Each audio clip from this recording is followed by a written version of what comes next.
Medieval Dynasty New Settlement brings the fun of the original flat screen game into virtual reality. If you missed the original, now is a perfect time to jump into the VR version to experience what might be just one of the best survival games in a headset. I've spent several hours with New Settlement, and I must say I am enjoying what I've seen so far. So let's discuss what the game is like and what you can be expecting from Spectral Games in this new survival RPG. First things first, we were greeted with a beautiful title screen and a thank you from the developers. This is their first game and are very open to feedback. I'm thrilled when developers are open to criticism for their games as it only improves them and our VR community. DLC packs are planned for the game, it would appear, so right away we can expect some expansions on the story and some of the game's mechanics. There was also an encyclopedia which told you some of the tips and tricks in New Settlement to survive. This is great, as sometimes it can be a bit of a pain to remember some of the finer details once you get into the world and exploring. Settings had several different options of accessibility, such as standing or sitting, snap turning or smooth turning, autosave, holster types, and even blood on or off. Controls seem to be very simple with using all the buttons in mostly the normal way we would expect in virtual reality. Game modes include two different types. Adventure, which is basically designed to be the story mode where you progress through a tale and slowly collect recipes for your crafting, and Sandbox mode, which is a full-on open world where most of the crafting recipes are available and made for people who just want to explore and craft their own worlds. I'm a story type of guy, so I immediately chose the adventure mode that also has different difficulties: friendly, balanced, and challenged. Although there was not really any distinction between the three, tradition would leave you to believe that less resources, less health, etc. for the harder difficulties. We were also able to choose different minutes of the day, days in a season, and the autosave intervals, which I highly recommend setting to as much as possible. No one prepared you for such a The beginning of the story kind of took me back a little bit, as the voice narrating sounded really good, and had me already living out my life in medieval times. The story comic book cutscenes are also a great added touch. You must learn how to survive, because from this moment on, you can only rely on yourself. The tutorial is very simple and shows you the basics of how to play the game, and I do recommend playing through it without skipping. Trust me, it comes in handy later on. You learn the collecting, crafting, and setting up camps as part of your basic survival here. You also learn about having to eat and drink water, which are very cool mechanics in VR.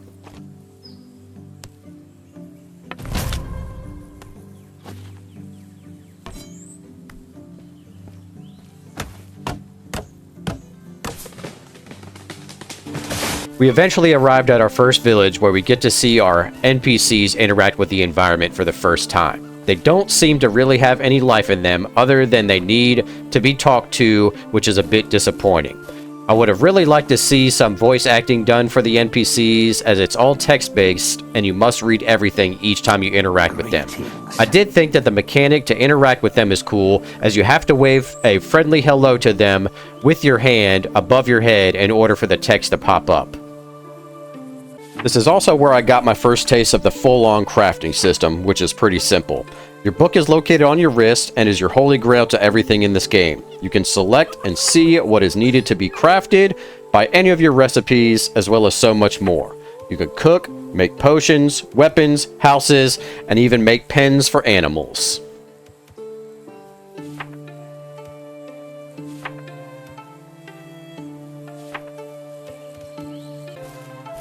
Gathering the resources is fairly simple, as everything in the environment is readily available, and you basically just have to look for what you need. Logs, small sticks, clay, rocks, and basically everything you need to craft your buildings is here, and they are in abundance. Crafting does not feel like a big chore, as it does in some survival games, and it feels nice to just be having fun. I really enjoyed the depth at which you can be creative with where you can place certain objects in the environment, and you can really make your homestead uniquely yours. Being able to move and see your buildings in the environment before you place them is great, and you can really make their areas truly feel like home. While the environments are not spectacular looking graphically by any means, but it gets the job done. It's not terrible, but it's not great. It does make you feel like you're in a massive world, and the day and night cycles are pretty cool.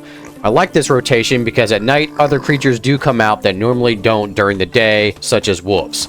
There's also a weather cycle, which I was not expecting. Once again, not amazing looking, but it gives the added effect to the environment, and it makes it so you're not looking at the same thing constantly. Combat isn't much in this game either, at least in the parts that I've played so far. About the only thing I've encountered is some boars that needed to be taken care of, and some wolves here and there. Craft yourself a spear and it takes out just about any creature that you need to deal with. I know later on in the game we get to deal with bows and arrows and axes, so I'm hoping things get a bit more dangerous for combat. I did keep passing by this one cave that had bear sounds coming out of it, so maybe things will get spicy later on. One mechanic that I got to see after killing some of the boars was harvesting meat for cooking later. This kind of impressed me for VR, as you had to move your skinning knife along the line in order to get the meat several times, but graphically, once again, nothing crazy.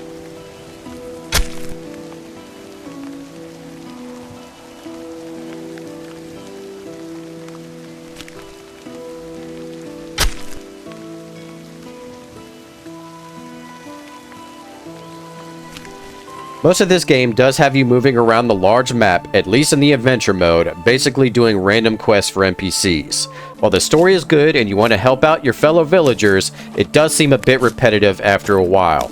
The good thing is that these quests give you random recipes to add to your book, so there is a good reason to do all of them. Side quests are also plentiful and really add to the value of the game. There's a ton to do to keep you going, and you can easily lose time with all of it. Playing this game for only a few hours feels like you only spent minutes in it, which is great and also a curse. Overall, the fun in this game is really the creativity of getting your own house and village going. I'm sure there is a ton of things that I have not yet to explore, as according to the book there seems to be a whole system to command workers, to gather resources, and to build things for you. I am looking forward to that when I reach it, as it seems that it'll cut down gathering big time. I would highly recommend this game if you're into any survival games, and love the freedom of placing things how you would like, and craft to your heart's desire. I very much was impressed on how well the game ran and how mostly intuitive the game was in VR.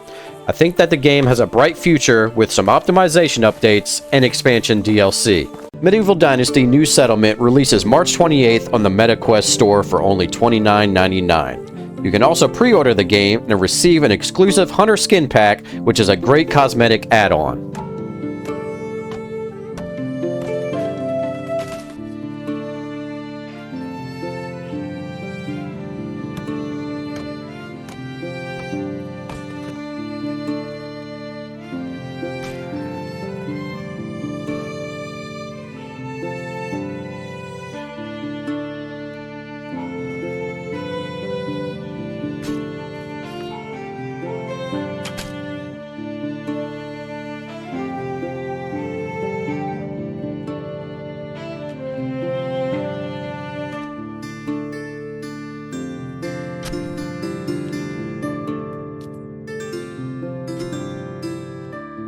I can't wait to dive into some more of this game and see how far the rabbit hole does go for this game, as I am already addicted to it and I know it's definitely one to keep in my library. So if you like everything you saw, make sure you like, comment, subscribe, hit that notification bell, and make sure you check out all the links down in the description.